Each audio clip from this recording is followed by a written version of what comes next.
while we might say the AMVCA is at fault at some length, we should also take into consideration that where are the films to even select from? Maybe it's an audience award. The audience have not seen this film, so how did you select? I think first is the fact that at least we have a film from another country, from Ghana. Bombastic side eye. Criminal offensive side eye. Lights, camera, action. Hello everyone, welcome to another video. My name, as per usual, is Alice Johnson. You can call me AJ for short. When you see this kind of setting, or at least from the title of the video, you can tell that I have someone who's going to be on the guest seat and I'm going to be interacting with. This particular individual, he is a big name in the film space. I'm not going to talk too much to introduce him. We're going to listen to his bio. And when we do that, we're going to come back and go straight into the discussion for today. So stay tuned. Seyi Lasisi is a Nigerian creative with an obsessive interest in Nigerian and African film as an art form. His criticism aspires to engage the subtle and obvious politics, sentiments, and opinions of the filmmaker to see how they align with reality. All right, welcome back. You heard it all. Seyi Vortex is right here. Seyi Lasisi, but we know him as Seyi Vortex. Abi. Anyway, thank you so much for joining us today, Seyi. It's a pleasure to be here with you too, Alice. Awesome. I mean, I've known you as a result of being affiliated with Inside Nollywood, and a big thank you to Anita and to Daniel and to the whole team at Inside Nollywood for bringing us all together during the fellowship last year. I got the opportunity to meet amazing individuals who I'm so happy to, I'm so happy to be a part of the family. And Seyi happens to be one of these family members. So he's here today to talk about something that has, it's definitely something that we look forward to every year. It's one of the biggest award schemes in Africa. It's the African Magic Viewer Choice Awards. And it's happening this time around. The nominations are out. A couple of weeks ago, we had the nominations being rolled out. And now it's time for voting. So people are going hard voting and making sure that their best or their favorites win the awards. It is the Viewers' Choice Awards at the end of the day. So the viewers do have a say. But there's also a little dynamic here and there, which we're going to be talking about. African Magic Viewers' Choice Awards is an award show presented by Multichoice, recognizing outstanding performances in television, film, entertainment, and digital content creation throughout Nollywood and the entire African continent. So the annual AMVCA ceremony for 2024 will be held in Lagos and broadcast live on all African Magic channels on the 11th of May, 2024. That's basically what the award show is about. And I'm going to go straight to asking Seyi. So on the 8th edition of the African Magic Viewers' Choice Awards, we had 8 days. It spanned all through 8 days. And last year, which was the 9th edition, it was downsized to about 3 to 4 days of celebration. Now, one would think on the 10th anniversary, which is like a huge milestone, they would, make it a very lavish occasion. But lo and behold, we have just 2 days. So there's a day before the actual event and then the main night. So I'll just like to pick your brain on that. What do you think was the reason for this downscale or downsizing of the award scheme? Once again, thanks for the invite. And I think I'll start from this point that I'm mindful of whatever opinion, negative or positive opinion we have about what this award represents. At least for the filmmakers, it represents something to them.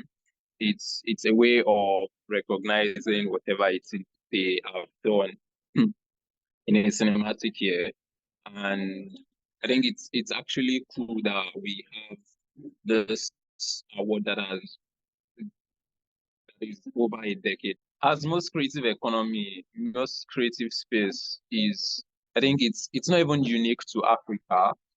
I think it's this thing about finance, and it's the getting funding, getting sponsorships to organize this extravagant, lavish event is becoming challenging to the organizers. So as opposed to having maybe a 7 day long ceremony, you're not downsizing it. It's the media attention attached to it, the whole paparazzi might be lost, but at least the 1 day today still retains maybe the originality of the AMVCA.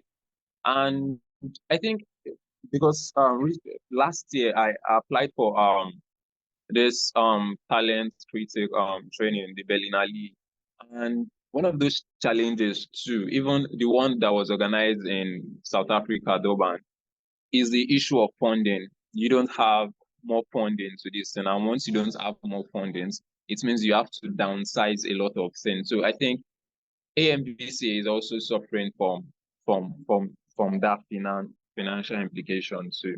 So that's why I think yes, it's like the big thing, but you also need to take into consideration the economical implication and financial implication attached to organizing this 10 days long, 20 days long event. I agree because I mean, even in her statement, that's Dr. Busola Tijmola, she mentioned that the AMVCAs over the past 10 years has invested almost, it was a 3-figure billion naira.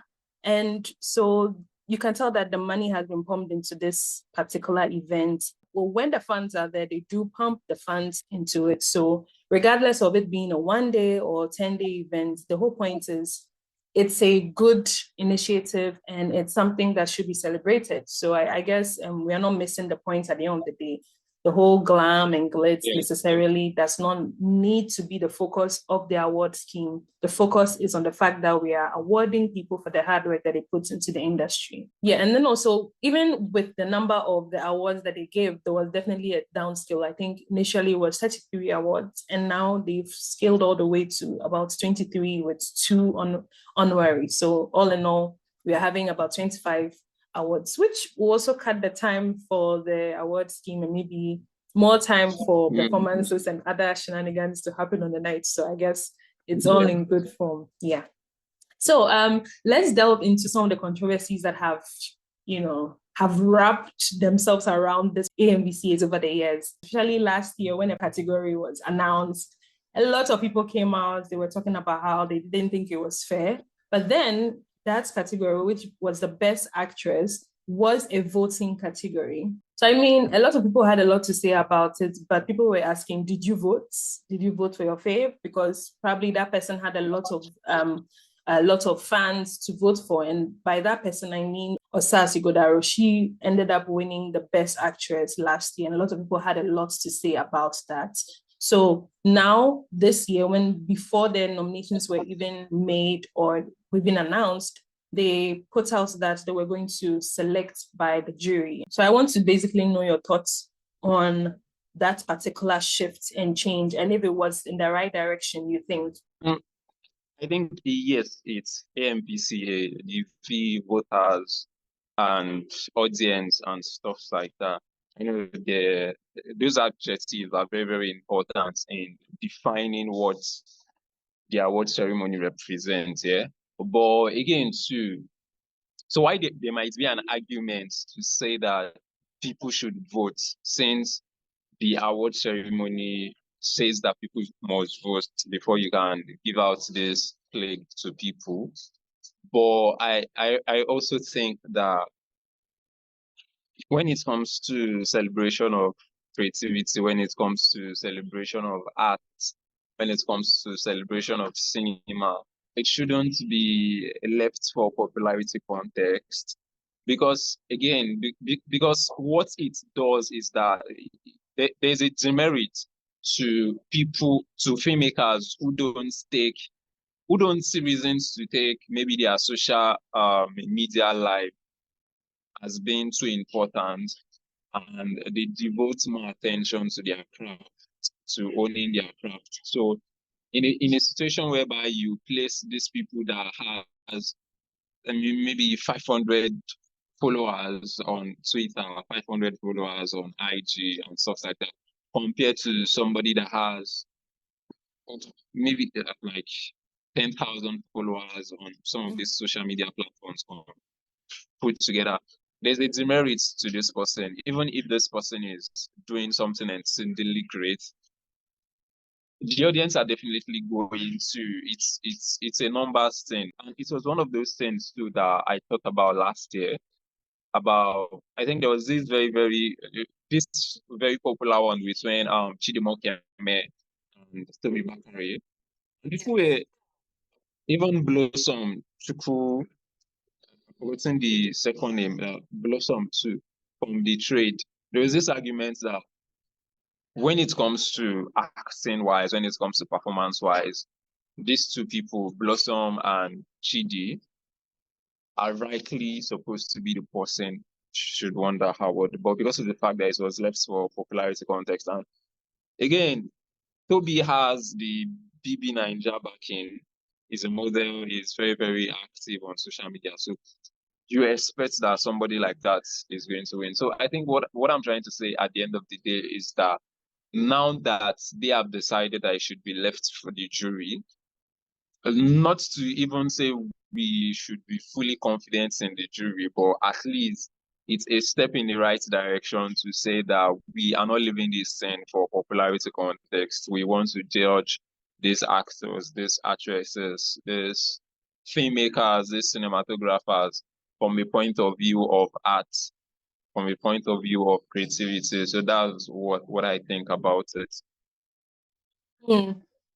Right, but don't you think it defeats the purpose of the title of the award scheme being the Viewers' Choice Awards? Because then, Exactly. because why is a committee picking when it's the viewers' choice to pick? You know, because if we are talking about the Oscars, for instance, an Academy Award, so you kind of understand that there's an Academy backing. There are people who are going to make that choice. So when when it's announced, you know that okay, it's a group of people and whatnot, and people talk about the politics every now and then. But now, as a Viewers' Choice Awards, why then do we have a close knit of people doing the selection? That's why it started from that point of identifying those two words, because it's very tricky. But I think maybe an argument for that is to say, okay, maybe these close-knit people are also viewers. So there's something to be said that, okay, they're also viewers, so they watch this film. So it might not be open for like the masses. So maybe it's like this exclusive, close-knit, intimate kind of audience that are now selecting this film. So again, so I think it's actually a step in the right direction. Well, maybe we'll then get a chance to choose who the viewers are that choose who these people are, but then that's just by the way. Anyway, yes, I think that's is a step in the right direction as well. And then also these people would be more informed into making the right decision to select who would win and not just, as like you said, a popularity contest. All right, so let's get straight into the category, shall we? We are going to predict, and hopefully the ones that we actually pick would end up winning on the day. So the first category we have here is Best Indigenous Language Film, West Africa. And the nominees are Mame Wata, Jagun Jagun, Ijogbon, Orisha, and Nana Akoto. So I think the first four are all Nigerian films. And then we have the last one, Nana Akoto, from Ghana. Ghana is repping, at least we have something to show for. What the AMVCA. Yeah, so let's get into this particular category. What are your thoughts on it? I think first is the fact that at least we have a film from another country, from Ghana. Bombastic side eye. Criminal offensive side eye. And I've not seen the film, so I can't really speak to the film. For prediction, I don't know. I'm leaning more towards Mami Ota, CJ Bass's Mami Ota, and possibly Jagun Jagun. Between those two, I'm leaning more towards those two. For Mami Ota, there might be something about the language, the pidgin, and this somehow distinctiveness from the normal pidgin that we We know, so there might be an argument for that, but I think it was beautifully done, and it's again, so language evolves, and you can't ascribe as much as possible that you can ascribe maybe the language spoken in the film to a particular region in the African continent. I think it's to embrace the African identity to a large extent. And for Jagun Jagun, is the fact that it's mostly predominantly in Yoruba language. And I think again too, it's not just about saying this movie was the dialogue and everything was in an indigenous African language. It is also the fact that what new thing are they bringing to in terms of representing the language? It's not just to say we are using this language, it's also to represent the cultural nuances of this people that speaks this language. And I think Jagon Jagon does that to some extent, because there's this sort of like poetry in terms of like line delivery. So there was something like that in Jagon Jagon. So that's why I'm leaning more towards the two films. All right. So I don't know if there's a place that would be bad on my part, but I don't necessarily know if there's a place we can see where there are various like distinctions on what exactly each category holds. I guess it's when you are submitting your film that you see the various categories and you can tell that, okay, this film deserves to be here or doesn't deserve to be here. But I wish there was a way we could access details or more details on the various categories so that we can use that to now judge or maybe predict that, yes, or explain or even justify why a particular film will win a particular award.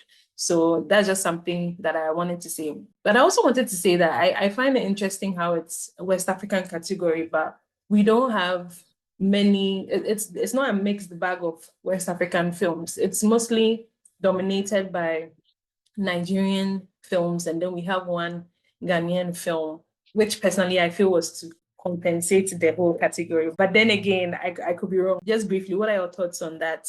A West African category, it's mostly Nigerian. We don't have other West African countries representing. Is it the African Magic US Choice Awards, really? I mean, the magic is there, so they are doing something magical. Maybe but I think it's somehow tricky because, and scratch that argument about maybe this particular filmmakers did not submit. It goes beyond the AMVCA. Yeah, it's if you look at the streaming platforms, Netflix, Showmax, Prime Videos, if you check the countries that have films or TV series on these platforms, is that it's mostly, when it comes to Netflix, it's mostly South Africa. When it comes to Showmax, it's mostly South Africa. But I think to some extent, Nigeria and Nollywood dominates Prime Video.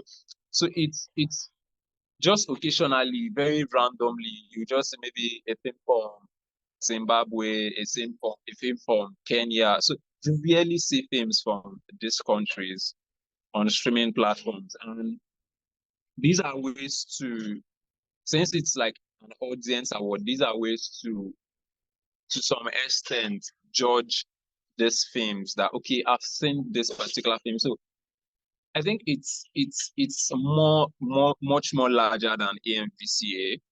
So yeah, yes, AMVCA is supposed to represent the continent at some level, but it doesn't really reflect the continent from that point of view. Why we might say the AMVCA is at fault at some length, we should also take into consideration that where are the films to even select from? So there's that argument too. And I think it's just maybe for somebody that is very familiar with international film festival circuits, that you get to see some of these other African films from other African countries. At least there was Bobby Wine, a documentary that was, I think, was shortlisted for the Oscars.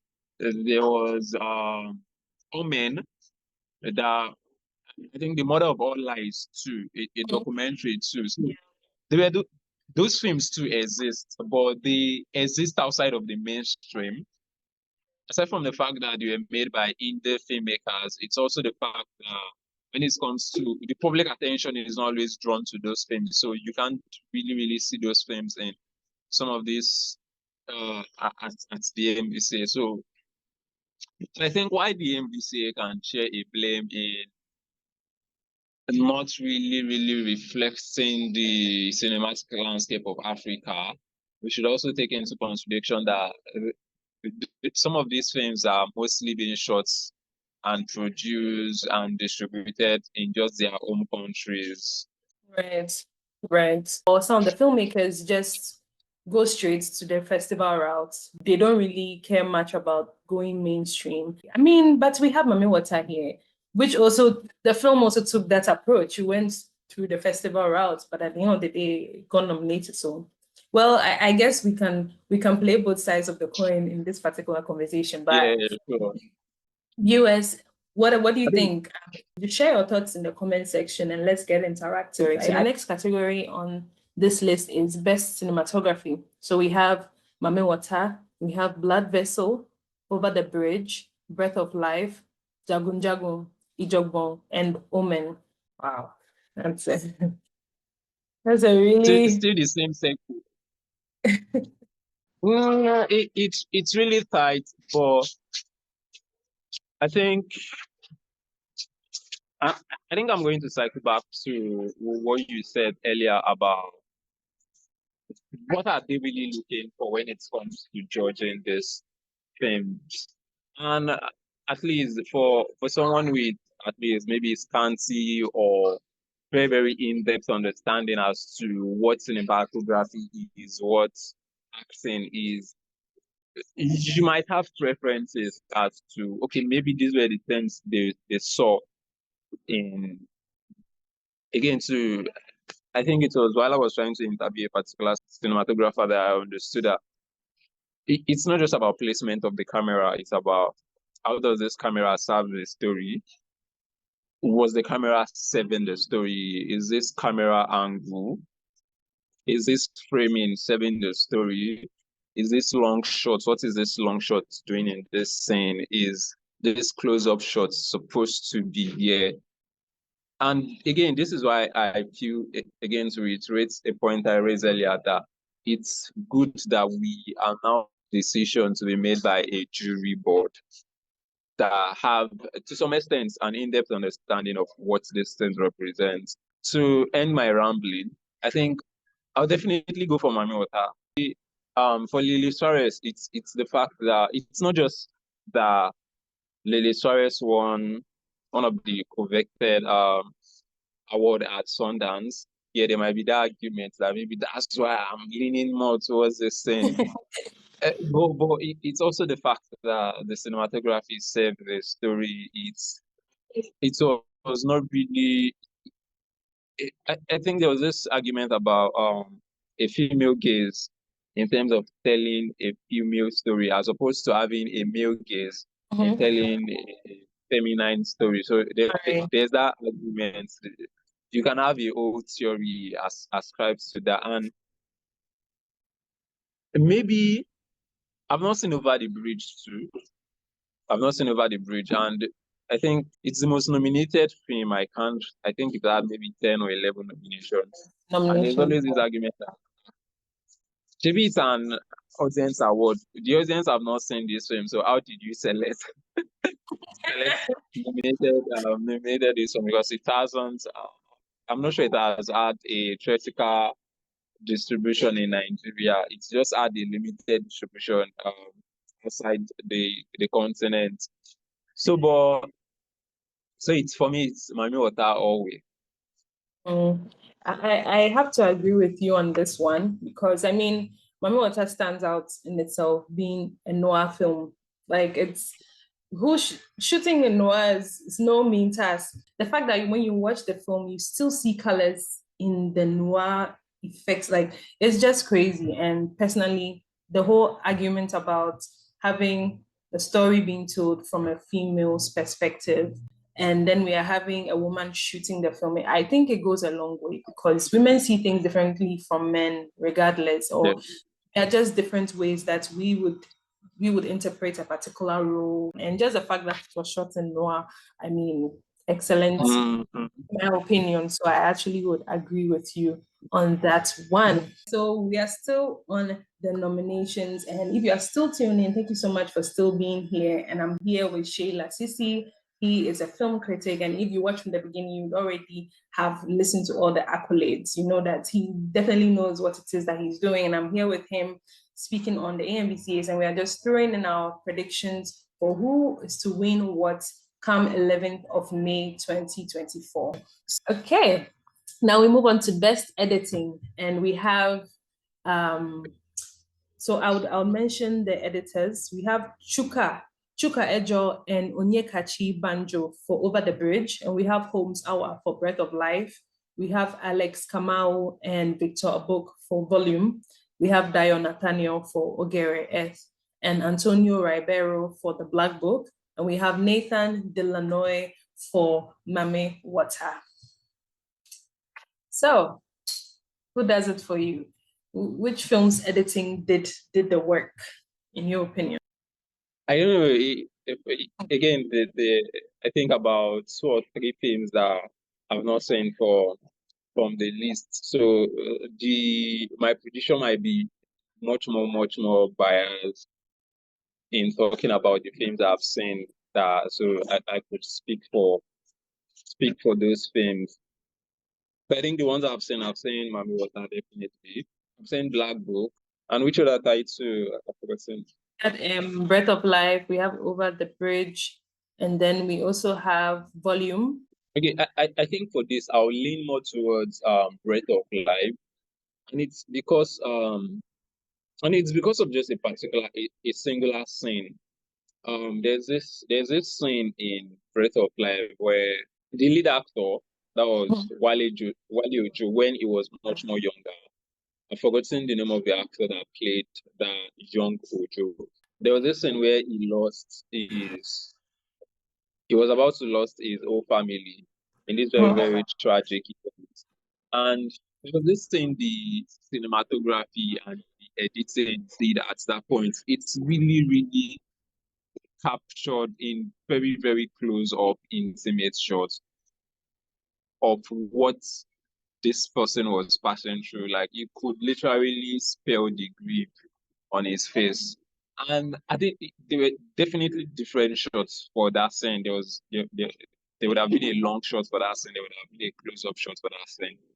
But the editor's decision to use a close-up shot to capture that scene and slow the pace, because there was also this thing about pacing that not most editors don't understand when it comes to pacing a particular story.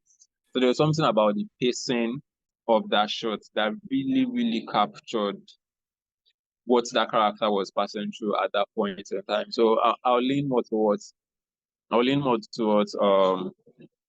Breath of Life. I loved the editing of Breath of Life. I actually like the music that was used, because I feel like those two go hand in hand, because we have the visuals telling the story and the music also incorporates into it. So I really love that about the Breath of Life. Yeah, and I agree, that scene was very powerful. And, just taking a beat, just allowing the audience to feel whatever the actor was feeling in that moment with the camera shots was just excellent. So it made you feel something. And I guess that's why everybody's leaning more towards like the emotionality of that film. The Black Book, for instance, personally, I liked the film, and I like the visuals were stunning. And then we have amazing shots and all of that. But with regards to the flow of the story, I feel like there were some gaps, and it kind of made sense. Kind of made sense at the end of the day, because when I had the interview with the director, he mentioned something about a lot of scenes being taken out. And personally, I always say that I feel like that Black Book film would have done well as a mini series, because we have so much to, we had so much to take in, but because it was made to be a film, it just had to fit a particular. So I think the editing was a bit choppy in some regard. Yeah. And for Jagun, I mean, I like Jago Jago, and I really respect whoever like puts together the editing and the visual effects and all of that. But to be honest, the visual effects, which I still feel go along with the editing, it was quite obvious at a point that this is not real. I mean, when the tree fell, and then for him to raise up the tree, they had to do like a reverse shot. It was obvious that the visuals were reversed. And I feel like if it's so obvious, and because even my mom, she doesn't really know much of the technical language, but when we were watching the film, she knew. She was saying that they just filmed it and then they played it back. It was just like a rewind, you know. So it was obvious that that particular scene was a rewind. And if it's obvious, then it really takes away from the whole illusion. So that's just personally what I think. Let's move on to best sound design. So we have Ava Momo Over the Bridge. We have Daniel Pellering and Amin Batia for Kikem. Okay, so I have to take a breath to pronounce this one. Kikemboy. And then we have Gray Jones Osai for Breath of Life and Blood Vessel. And we have Sami Badet for Mami Wata. What are your thoughts? Mami Wata all the way. Mami Wata all the way. There's something there's something magical about the sound design for Mami Wata. I think when the producer later released the original soundtrack, I had to listen to it on Spotify. And I think then I started my earpiece, and it was just magical seeing how the sound was telling the story, and it still speaks to what is the intentionality behind the sound. It's not just about syncing a sound into a particular scene. It's about what is this sound doing? What can this sound do outside of even in sync into a particular scene? And listening to the original soundtrack did that for me. So just a sonic journey through the plot details. So you could listen and interpret a particular sound. And I think that's something that somebody like Hans Zimmer and Ludwig they do a lot for somebody like Christopher Nolan. When you listen to the original soundtrack for Oppenheimer, you could feel the story. There's this particular sound. I can't remember the sound now. I can't remember the title, but there was this particular sound that people were talking about a lot. And it's what a sound design is supposed to. There's this particular scene where Cillian Murphy was talking to a particular character, was trying to explain this very, very complex quantum physics, and the sound design was just carrying everybody along. So there's something about the sound design. I digress, but so for me, it's Mami Wata. It's Mami Wata. There is something magical and spiritual about the soundtrack. I feel like the sound should be put into categories. So we'd have the sound score, and then we'd have the sound. So, well, sound design, the sound score is still part of the sound design. But personally, I think that the soundtrack for a film gives a different feel than when you're watching the film and you're actually listening to the sound score or design. So so I feel like there are two completely different categories, because a particular film can have a great soundtrack, which is like the theme music for the film, and it's like amazing. But maybe as you're watching the film, you're not really in love with the various notes that you will be hearing as the film goes on. But then there are some films too that they just capture you with the sound. Personally, I think that The Black Book, it was a very intentional decision with every sound design. While I was watching the film, it really hurts me that the film was not in cinemas, because I feel like if we had watched it in cinemas, we would have gotten a better sense of the surround sound. Because when I was watching the film, especially the latter part of the film, I mean, generally the sound design was great, but the latter part of the film, once I was watching it, I felt that I should have been in a cinema watching it. Imagining myself in like a cinema with the whole experience would have been awesome. it's sad, but maybe hopefully I'll get a chance to watch it in a cinema one day. But yeah, it just hurts me when I didn't see Black Book in the category. So to be honest, I enjoyed the music from Mami Wata as well. I feel like the pace of the film really helped for you to identify the music, because the music was like carrying you along each scene, especially with the long pauses. You're just enjoying the visuals, and as you're immersed in the visuals, the music is also carrying you, or the sound is also carrying you along. So I think I'll agree with you on this one. So best art direction, we have Blood Vessel, we have Over the Bridge, Breath of Life, The Black Book, Jagun Jagun, Mami Wata, and Omen. Best art direction. So basically, art direction has to do with the visual interpretation. So art direction, will it be in the same category as costume? No, we have costume.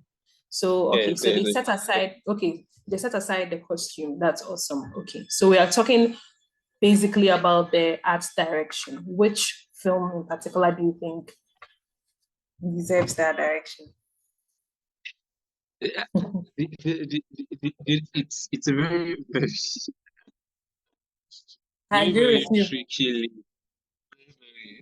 because somebody like Black Book was nominated Patnebo, I think Patnebo and someone else. And yes, Patnebo, and we have Chima Temple.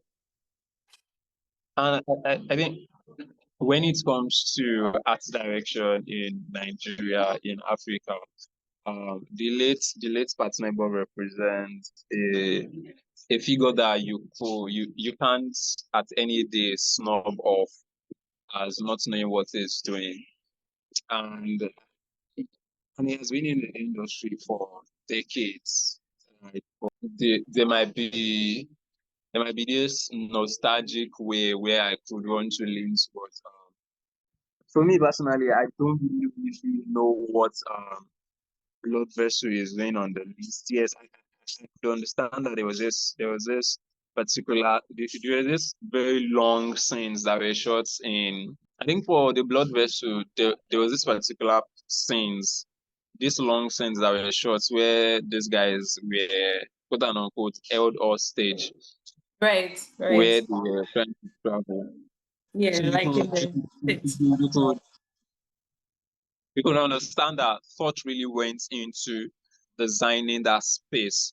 But aside from that, I can't really see another reason why Blood Vessel is on the list. But with film like Mami Wata again, I'm talking more costume now, but it's how even the architectural design, and I know we haven't gotten the makeup and all, but it's also how the costume also aligned with the cinematography. It's also aligned with the nuance texture of the film. So you could see those sense of unity all through the films, and the art direction also share in that too. So if I'm to lean more, it will be Mami Wata and Black Book. And again, I have not seen Omen, so I can't really speak to Omen and even Over the Bridge.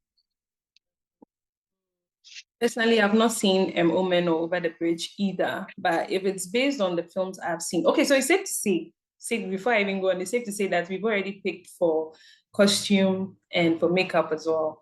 I think it's for you, it's Mami Wata across the board for those categories. So I think we'll skip those and go to the next ones. But for this particular one, art direction, I also personally think it's between Mami Wata and Jagun Jagun. To be honest, I think Jagun Jagun, it was a really good effort towards interpreting the culture of the people that we were watching, or in terms of costuming, in terms of the makeup and all of that. Yes, I mean, it wasn't 100% for me. If I was to judge, I'll probably give it an 80. And maybe the 20% will be for some of the scenes where it's some of the locales were looking a bit too fresh for my eyes. But generally, I think that they were able to age the town pretty well, the various towns pretty well, because the towns were a lot. I mean, you can't even go to the number of towns that were highlighted, this kingdom, that kingdom, this kingdom. I personally think that they could have used the art direction as well to create a disparity between the various kingdoms, and it would have been very clear. That's where the 20% goes. So I feel like they could have used art direction to create that distinction. So if it's color theme, so if you're talking about this kingdom, you make it this color theme. This kingdom, make it this color theme. That way, if I see 3 different people in a scene from different kingdoms, I'm able to tell that this person is from this place, you know. Just color can just, you know, make them stand out. That's where I think it fell short, because everyone was dressed the same, everyone was looking the same. So if 5 different people come from the 5 different kingdoms and they are talking, I can't tell the difference. Even the tonation was the same. So that's why I think it fell short. But personally, I would go for art direction being jago. And then for makeup and costume as well, I will go for Mami Water. Those are our picks for those categories. So let's move on to best writing in a TV series. Best director. Best director. Yeah, another thing to note is that all of these are based in Nigeria. So I'm just saying. Don't mind me, but yeah. I'm not a hater. I'm not a hater. It's the truth. You should just change the Africa and just put Nigerian, whatever. It's from this point that the whole off-road Chimete Imo was not nominated as best actor. There is no weight. The conversation is getting more and more exciting, and I'll just have to end this particular video here. You're going to get the second part of this video in our next upload. Guys, you don't want to miss it, because we're going to go into the best actress, best supporting actress, and other categories that you don't want to miss out on. So do stay tuned on this channel. Don't forget to give this video a like and subscribe to the channel, and, you know, come back for more. So I will catch you in the next part of this video.